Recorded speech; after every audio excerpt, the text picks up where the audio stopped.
So again, here we are for another Q&A from the Romford Film Festival. We've just shown Wastelands, Kemal's movie, and we are with Kemal, Natasha and Sean, who are the director and the cast of the film.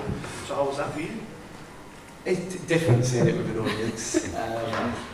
Yeah, because I wouldn't really call it a populist type of film. It's not really one that is an easy, palatable film. So it was, yeah, it was good watching it with an audience. It was good seeing it on the big screen. I'm proud of these two. Their performances are incredible. So it was good seeing it. Sorry, you can't hear me? Sorry.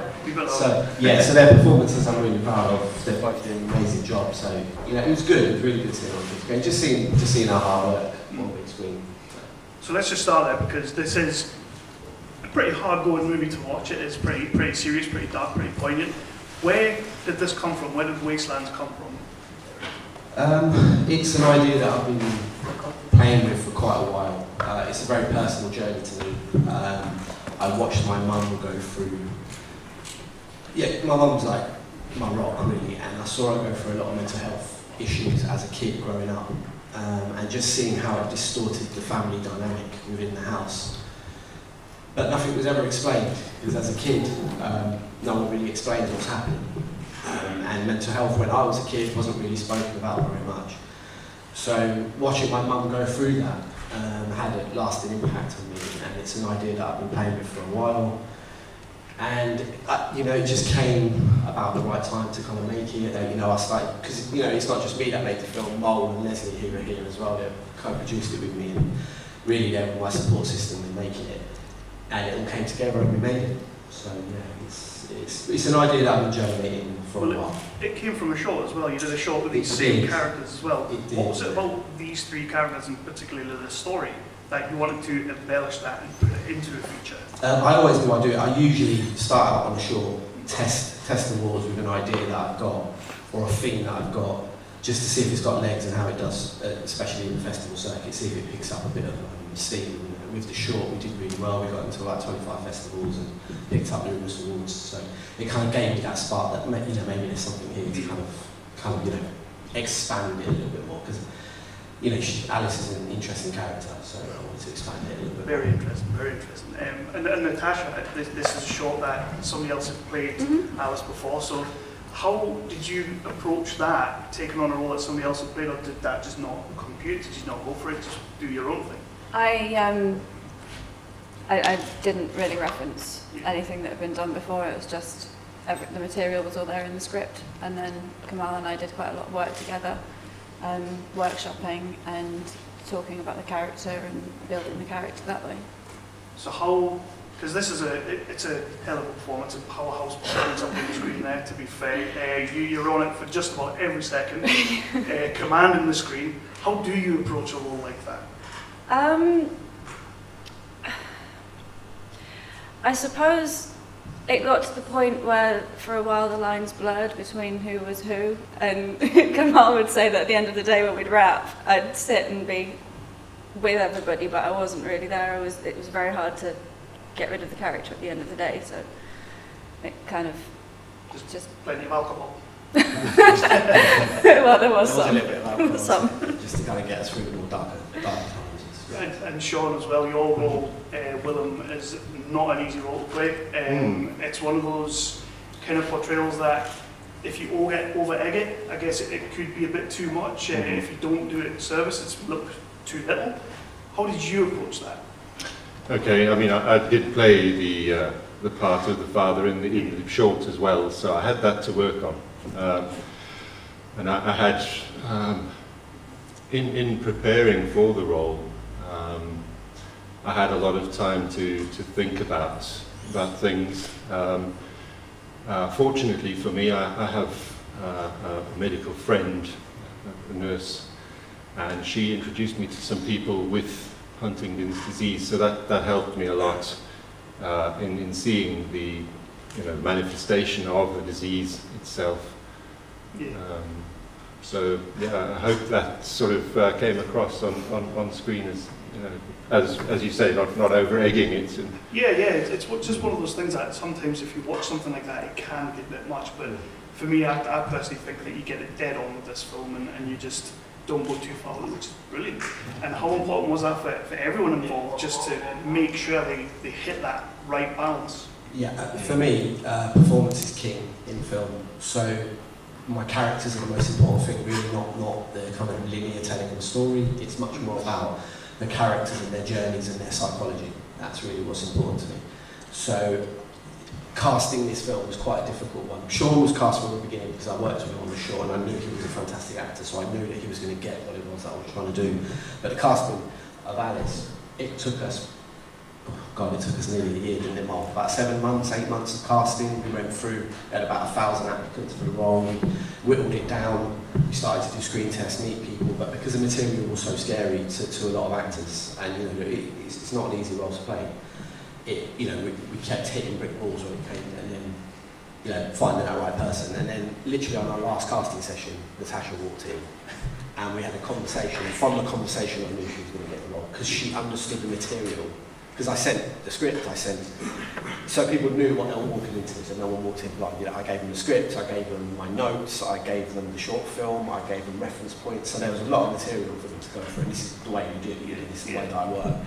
And straight away when she walked in, she kind of got it, she knew exactly what it was. And then when we did a screen test together, there was a bit of chemistry there, there seemed to be something there between us as actors. So it was a no-brainer really to cast her, but it was a difficult one. It was a really difficult one to cast this film. And give shout out to the other actors in the film as well, because it's not just these two and me. We've got Tessa McGinn who's here today. She's played Mary Rose. She's incredible in her role. I loved working with her. I want to work with her again. Nicola Wright, who's not here today, but she was amazing. So all of the cast really kind of put themselves into it and really just kind of gave themselves over to me to allow me to not to abuse it, but to kind of push the film to where it needed to go. You know what I mean? Because as you say, it's not an easy watch. It's not an easy watch, but it's a relevant watch, and it's something that I think. It's one of those things that we were talking about earlier. Like, there's always a certain way that they go with these movies, and you don't go that way. Like, you go a completely different way, the road less travelled, and I guess that was a big thing for you to make sure it got us across that way. Yeah, I mean, absolutely, yeah. And I think you can probably tell by the film, I'm not really a fan of linear film, and I find it a little bit generic and difficult. For me, that's more palatable, unpalatable than this. I much prefer the art house kind of road of cinema and the more character nuanced films. So I wanted to go down that route, and I wanted to make sure that Wastelands sat within that bracket of you're not really watching a general film. You're watching something that's really about the character. Really, where I started from was a nightmare. So what we're stuck inside a nightmare, inside someone's dream, inside another nightmare. So I kind of wrapped it around that, and I wanted to use the mental health as not just a crux to kind of pitch the film on, because I think you're doing disservice to people that suffer from mental health issues, and I myself have suffered from mental health issues in the past. So I came from it from a kind of really natural point of view. But what I wanted to do was to make the mental health almost like a character in itself, so it seeps into everything that's happening. And we can't really trust her. She's Alice is an unreliable narrator anyway. We don't really know what's real and what isn't, and that was the whole point of the way that we tackled it, all of us as creatives. Because Leslie, who was up there, she was my right hand really, and we discussed everything when it came to the sexuality, when it came to the images in the back of the shots. Every single part of the film we kind of designed together and spoke about it. So, we really, really did try our best to think about what it was that we were putting on the images and what it really meant. And I tried not to take the easy route by explaining everything and letting the audience to try to piece something together themselves. And whatever that story is that people got from it, that's up to them. I'm not telling you what the story is, just take from it what you will. Leave it ambiguous. Yeah, so, ambiguous is a good way. Do we is Carrie here? Awesome. Does anybody want to put any questions out? Just raise your hand and we can take a question. Carrie? So you don't yet? Just in. What was the most challenging day on set? Oh, God. Wow. Most of them? Which one? Yeah, there was one particular day where we had an exterior, people coming in to do behind the scenes on the film. and then we were doing some very heavy, some of the more kind of, you know, sexual scenes and some of the cutting scenes, etc. So that was a pretty stressful night, and we kind of all lost the plot by about 7 o'clock, where we just went, right, we can't do it anymore, and we started drinking, and a couple of joints were passed around, and 5 o'clock in the morning, we all decided to try and stumble into bed, because after trying to film a scene drunk, you know, it was just a crazy night, yeah. So that night was probably the worst, because it was in a culmination of so many nights after nights of torturous scenes of emotional trauma, that it kind of led to that point, and then we just lost the plot at that point. Yeah, we managed to get it back again and film the next day. There's a great little twinkle in Sean's eye there. He had some rough nights, I think. Yeah, there were a few. But he can hold his liquor, so he's I bet. Yeah, he can hold his liquor. Me, What did we do? A bottle and a half of whiskey one night. Just about. Yeah, it was a difficult shoot. And I think most days were difficult. For you in particular, obviously, you know, Natasha had I think probably the hardest job out of all of us. So every night I think was pretty tricky, wasn't it? But I'll let you talk about that if you've got an experience. I actually found that some of the more intense emotional scenes that I'd been building up in my head that it's going to be so scary just came so naturally. And there was one day I wasn't supposed to be filming because Sean and Tessa were filming their scenes, but I wanted to stay and watch because these were supposed to be my memories.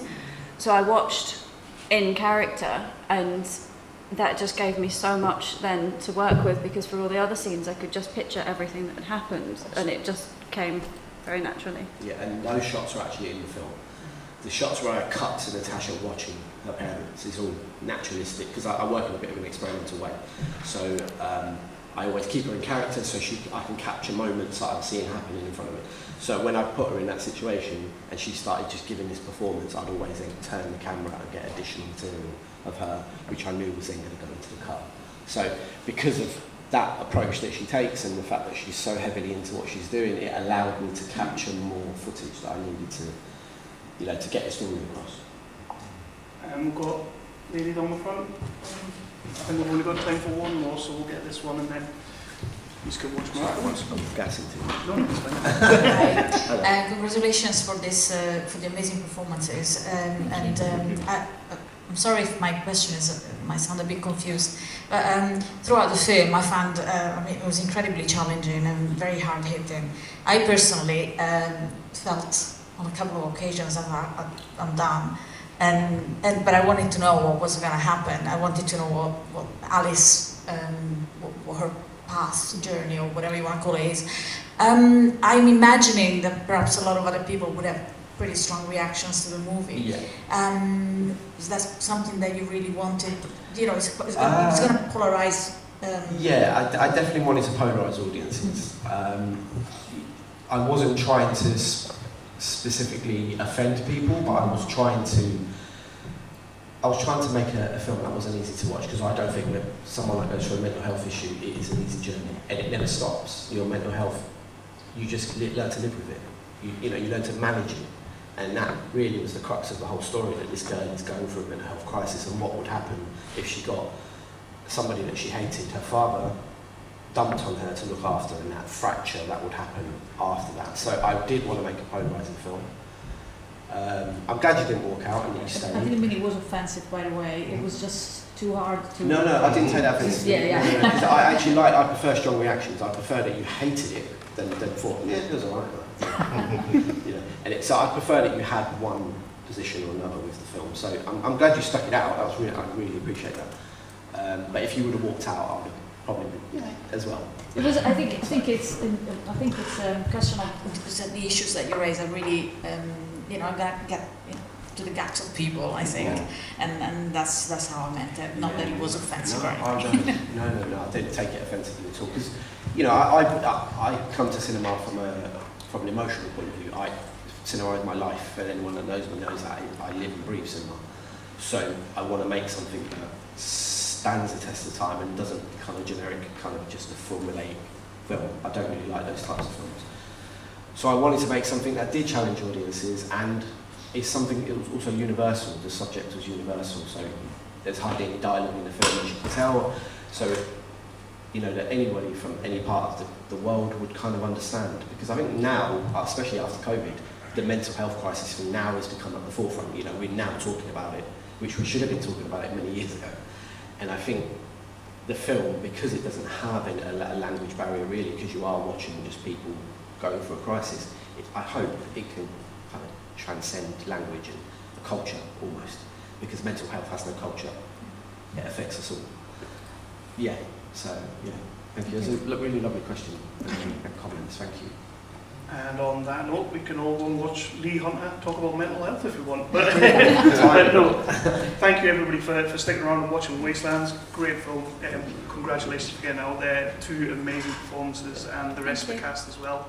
Thank you. Congratulations. Thank you very much. Thank you very much. Thanks for the